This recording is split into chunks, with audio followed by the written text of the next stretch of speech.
Today's story is quite huge, and in a way, we are all kind of exposed to it. So, here's the headline numbers. 8,000 infected devices, 80 breached crypto wallets, and at least $220,000 stolen by organized criminals. And it all happened through Steam. You see, as it turns out, Steam's malware problem is bigger and more organized than anyone really knew. And in one of these stories, yes, it's about people's crypto being stolen. You may think, okay, I don't use crypto, this has nothing to do with me. No, absolutely not. Malware is malware. So here's what's going on. Hackers have essentially built sophisticated networks to exploit Steam's very own systems. Now, the good news of this story is the hunt for the people behind it has actually produced its first arrest. But the bad news is that even while the FBI were closing in, fresh malware was turning up elsewhere in Steam, and the developer of the biggest game of this year was also not safe. And that means it's something that we and Valve do unfortunately need to take seriously. At least for us, this whole thread started last year when we did this video on a series of malware incidents on Steam. Basically, games were sitting on Steam for months, even years, before anyone noticed that actually they were hiding malware payloads or that their store pages had been updated with suspicious links. Because as it turns out, well, Valve can approve the store page, but maybe won't go back and check should that store page then be edited. Now, the good news is that in each case, Valve acted quickly. They pulled the games from sale and they warned impacted users. But at least one game did seem to be part of a targeted scheme, one that was built to drain a user's crypto wallet. Now, that user was the streamer Rastaland TV. He had $32,000 in cancer treatment fundraising stolen. Now, the good news is that the public did fix his money problems. People donated. But cybersecurity activists then began a campaign to unmask the thief. And now, in 2026, we know that they were not the only ones on his trail. And that's all because the feds took notice. But first, a spot of privacy news. The FTC just settled with a data broker called Kochava over allegations that they sold precise location data from hundreds of millions of phones. It's absolutely mad. It's exactly, though, why I pay for Incogni, today's sponsor. Now, the sorts of data in that case are the kind the FTC alleged could actually reveal visits to sensitive places like, say, health facilities or maybe a place of worship. A grim part of the world we find ourselves in. Now, Incogni is a service that figures out which data brokers are sitting on your personal info and then sends removal requests on your behalf. And it keeps doing it. And that's important because brokers reacquire your data pretty much the second they can. You got a lovely dashboard showing who's been contacted, who's complied, and even how exposed you actually are. And they cover a wide range of data brokers, including the people search sites that quite literally list people's personal details publicly. It's insane. They've been independently verified by Deloitte as well, which does matter when the product is basically fighting paperwork goblins for you. Now look, my name's plastered all over the two YouTube channels. I really don't fancy, say, my home address sitting in some broker spreadsheet, and I certainly don't have the time to chase all that down manually. And to see how well they work, you just need to look at my dashboard. I can see here 298 completed, 310 takedowns sent. There's 23 scheduled. I'm on 20 suppression lists so that those brokers won't recollect my data. It's pretty damn awesome, especially because I don't have the time to do all of that paperwork. I just don't. I reckon you don't either. That's why their service is great. And the good news is you can get 60% off an annual plan by going to incogni.com/Bellular News. That's incogni.com/Bellular News, code Bellular News, and the link's in the description.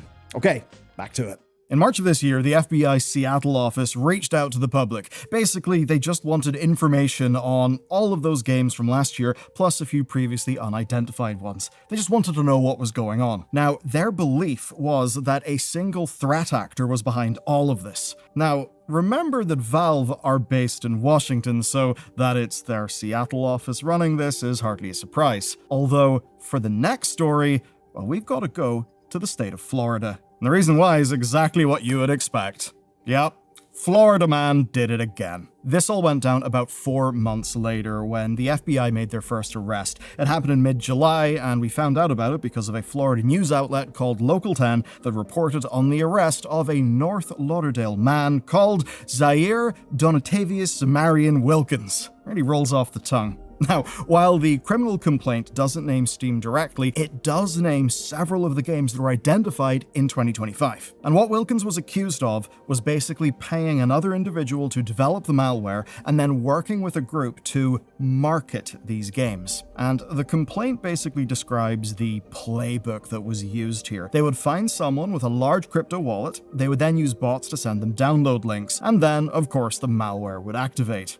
Just like with, say, the Rastaland situation. And we know that Rastaland was far from the only victim. That's because across 8,000 devices, the complaint has the group draining 80 wallets and taking at least 220,000 USD. And, as is usual with stolen cash, well, it's not that useful in its raw form. That means it needs to be laundered. And that's where things get tricky for our alleged criminal. Because that was his undoing. It was the damn gift cards. You see, per the complaint, investigators followed the scheme's Bitcoin into more than 150 digital gift cards. And among those gift cards, Uber Eats. That was, of course, a huge lead. They were able to subpoena Uber and find the account. And in the account's history, there's over 500 food orders delivered to Wilkins' home and his university. So yeah, his takeaway orders are what got him got. Though obviously, it ain't just him. Nobody else has been named publicly, but investigators had already searched an alleged primary developer's home and seized their hardware. I wish I could say to you, the bad guy's caught, the threat's over, everything's okay. But not really. Like, what we've walked through so far does kind of show us the work that goes into committing these crimes and the work that goes into uncovering them. But there is quite a bit more. You see, what stands out the most, I would say, is how subtle the scheme was.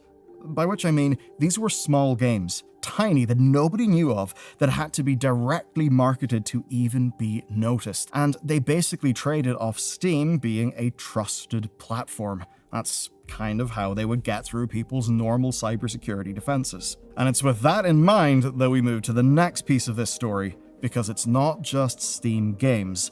It's also the Steam Workshop. This summer alone, the Steam Workshop has delivered malicious uploads through 2 different video games. First, we got a warning from the cybersecurity firm Kaspersky. Now, most of you maybe won't be running Wallpaper engine, but I would say a fair few of you are, and that's because it's one of the most popular applications in Steam. It is constantly in the top 10 games being played each day. Now, you might be asking, how does a wallpaper turn into malware? Well, there are absolutely ways. You see, Wallpaper Engine can run animated wallpapers on your PC, including ones that are basically built as little applications of themselves. And that means that it can effectively run, say, video and other programs.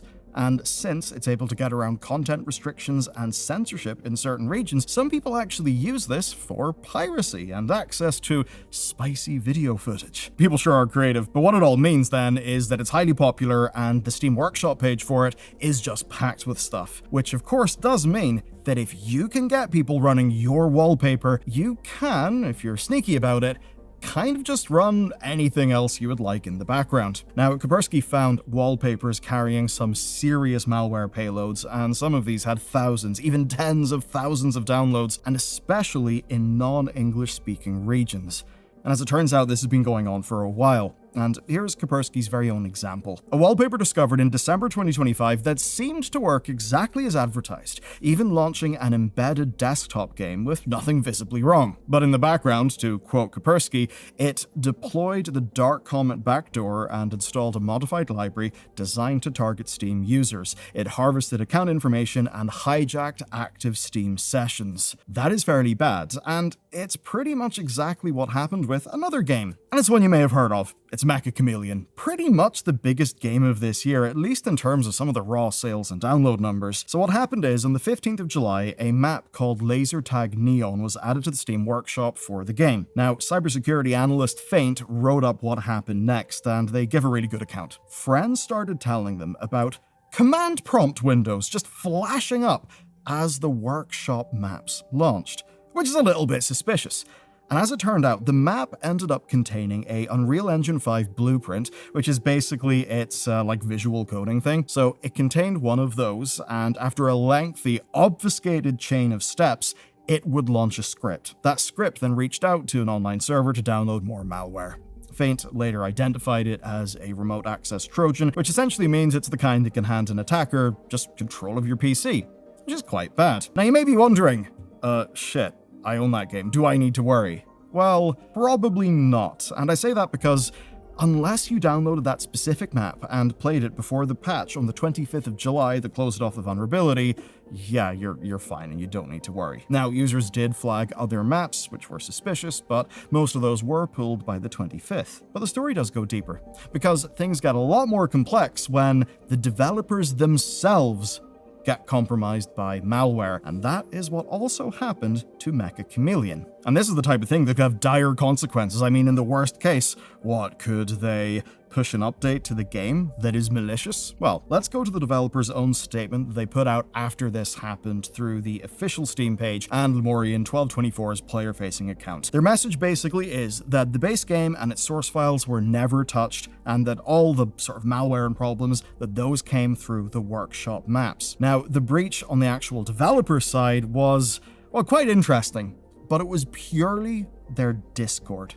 And the way it went down is as follows. Whilst investigating the security issue, one of their systems engineers had their testing PC infected with malware. The hacker then bypassed the engineer's Discord two-factor authentication, took over server permissions, and banned all official staff members from the server. That's quite bad. The people who made the game and would be trusted are out of their server, which limits their ability to talk to people. And that's a hell of a lot worse than just being inconvenient, because the server now had fake admins who could basically mislead people. So with that, the people who made the game were locked out of the server and they had to issue a warning. And that's because the new server admins were warning people about malware in-game. But of course, they weren't just warning people, they were giving people warnings that also contained links. Links to go off Discord and links that would put users at risk. Quite bad. Now, for their part, the actual developers, not the fake masquerading developers, they worked with Discord to take the server back, and by the 26th of July, they had it back. The hackers were banned, control was restored, fresh invites were posted, all was well. And the good news for almost everyone watching this video is that unless you are on that Discord during the takeover, or you're installing unrecognized maps and clicking dodgy links all the time, well, you're probably going to be fine. But what matters is, I would say, that the threat surface, as I suppose they would say it in industry lingo, because these are two games that have one thing in common. They're massively popular, that makes them a target, and Steam's ease of use, via the workshop, does make them a perfect delivery system for malware, especially because people like Steam, and that does mean that they generally trust things that they find in Steam. All this informs what I think we're going to see next. So, Wallpaper engine is of course established, but Meccha Chameleon is part of a new viral trend, right? And it only took, a matter of weeks for it to be turned into a big cybersecurity risk. And we're of course seeing more and more games that go viral in the way that Meccha Chameleon did, rapidly hitting millions of sales. And that does mean that they become very juicy targets. And if you put yourself in an attacker's mindset, it's almost more than just perfect, because yes, the audience explodes, and that's really good. You can target more people. But also, the audiences explode for these games in complete disproportion to the resources that the actual development teams have, because most of the time,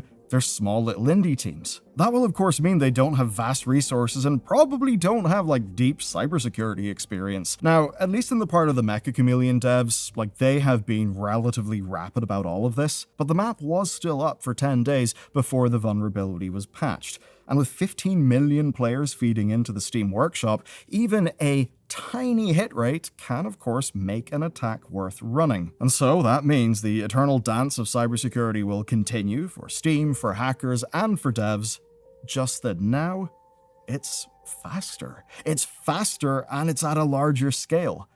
And this is actually not the first time this sort of thing has happened. You see, back in 2022, Colossal Order, the developers of City Skylines, were warning people off banned workshop mods after one modder hid a Trojan-style auto-uploader within theirs. That's another instance of exploiting the workshop, but it is of course more than just that. As an example, in 2023, an attacker hijacked a developer account for Downfall, which is a Slay the Spire mod, and they pushed an info stealer through its standalone Steam release. Of course, Slay the Spire is a fairly huge game. Now, for their part, Valve have done some things here. They've refreshed their version control rules, and they've done things to stop mods breaking with updates, and they've done things around browsing tools. But being real with you, this kind of thing is one of the inherent limitations of how Steam is currently ran as a mostly open platform.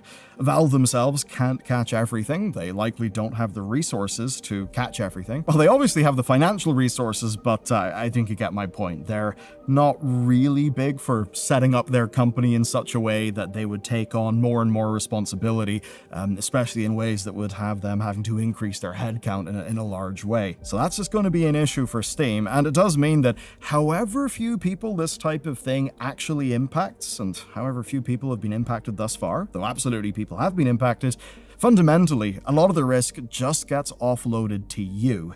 And all of the action and all of the good stuff that we know about has kind of came after the fact. It basically just seems that there's a lot of focus on, breaches, attacks, and stuff like that, but maybe not so much focus on the defensive side of things, and it seems pretty clear that more is needed. Alright, here's where we're at. So, as the FBI investigation has kind of proven, this is deeply serious. In just that investigation, hundreds of thousands of dollars were stolen, it seems significant criminal organizations were behind it, and basically, that all means that it's far beyond just one guy with a keyboard chancing his arm being a bit of a script kiddie. It's probably not like that. And that is kinda scary. Because on the one hand, we know that Valve can and do ban these bad actors whenever they're reported, but they can only take action against things that they know about. If someone comes up with something new, there is almost always going to be a window before anyone catches it. And what that means for you is you should probably stick to uploaders that you trust, but you should still know the limitations, right? Because this story is full of good accounts going bad, of a surface that appears to be trusted having malware within it. So yes, be wary of brand new uploaders and maps with no history. Never follow a security warning that's leading you into a download. And for heaven's sake, if a map flashes up a command window at you, well, stop, delete it, do some security scans before you log into anything that matters, probably turn your PC off, and do a little bit of research into that map, because it could actually be properly suspicious. So, cybersecurity. Fun, spooky, and I gotta say, as the cybersecurities of open weight models get stronger and stronger and stronger, I think we are going to be dealing with a lot more of this. And if Valve doesn't treat it seriously, they're gonna have some huge problems. And speaking of huge problems, well, the EA deal is done, and I think it's going to be very bad.